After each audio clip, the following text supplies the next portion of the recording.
Hamzah dan orang-orang muslim yang telah hijrah ke Madinah menunggu kedatangan Rasulullah dan Abu Bakar. Dari atas pohon, orang-orang muslim memandang gurun pasir untuk melihat tanda-tanda kedatangan beliau. Hamzah mengkhawatirkan keduanya. Cuaca saat itu sangat terik. Tidak ada orang yang mampu bertahan dengan panasnya. Dari atas pohon, seseorang melihat unta Rasulullah dan Abu Bakar. Hamzah beserta orang muslim lainnya berbondong-bondong menyambut kedatangan Rasulullah sambil bersenandung selawat Badar. Kegembiraan terpancar dari wajah-wajah kaum muslimin, dari pembesarnya hingga para budak, baik dari golongan muhajirin maupun ansor. Pada hari ketika Rasulullah memasuki kota Madinah, segala sesuatunya bercahaya.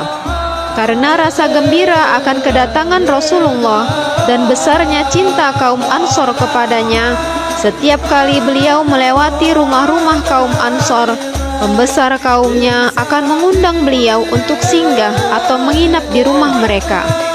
Akan tetapi, Rasulullah mengatakan, "Biarkan unta ini berjalan, karena sesungguhnya dia telah mendapat perintah." Unta ini berjalan melewati rumah penduduk. Akhirnya, unta itu berhenti di tempat pengeringan kurma yang kelak menjadi Masjid Nabawi. Tempat itu milik Sahal dan Suhail, dua anak yatim bersaudara dari Bani An-Najjar. Semuanya bersemangat untuk mendirikan masjid pertama orang muslim di kota Madinah. Titik pembangunan masjid pertama di Madinah telah ditentukan. Orang-orang muslim begitu antusias akan pembangunan tersebut. Mereka mulai menggali tanah sebagai pondasi. Terik matahari tidak menjadi halangan bagi mereka untuk bekerja. Sahabat yang lain mencetak tanah liat untuk dijadikan bata lalu mengeringkannya. Yang lain menggelindingkan batang kurma sebagai tiang. Hamzah melihat Rasulullah mengangkat bata. Ia pun mengambil bata dari tangan beliau dan meminta Rasulullah untuk beristirahat dan biarkan mereka yang bekerja. Namun Rasulullah memilih mengerjakan pekerjaan yang lain.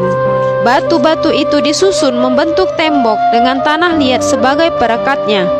Di bagian atap mereka menggunakan pelepah kurma. Akhirnya masjid ini pun selesai dibangun. Meski sangat sederhana, orang-orang muslim merasa terharu dan bahagia. Kini mereka telah memiliki rumah ibadah. Orang-orang muslim memikirkan bagaimana cara memanggil orang untuk beribadah.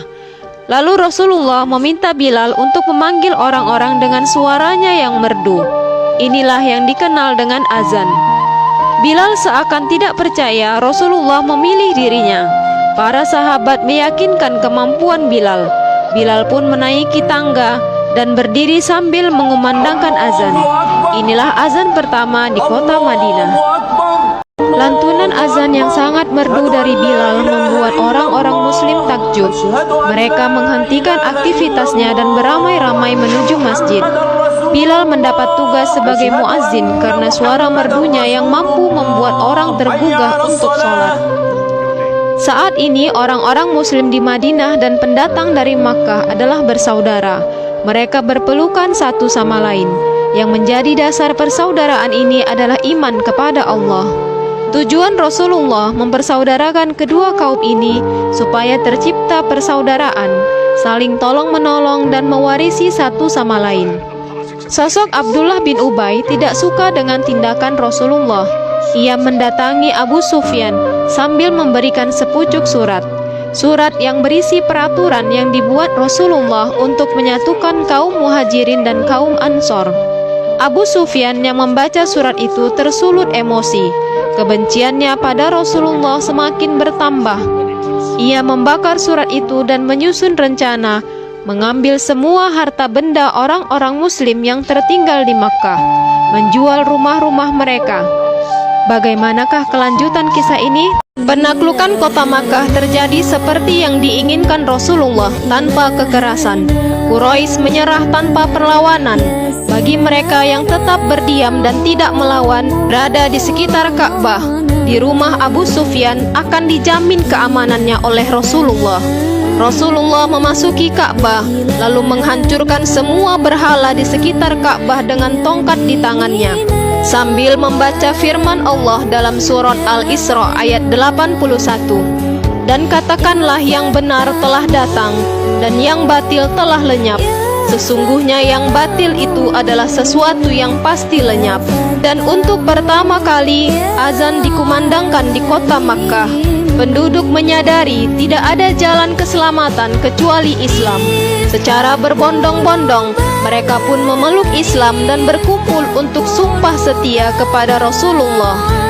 2 tahun setelah Fathul Makkah, Rasulullah menyampaikan khutbah terakhirnya dengan suara lantang.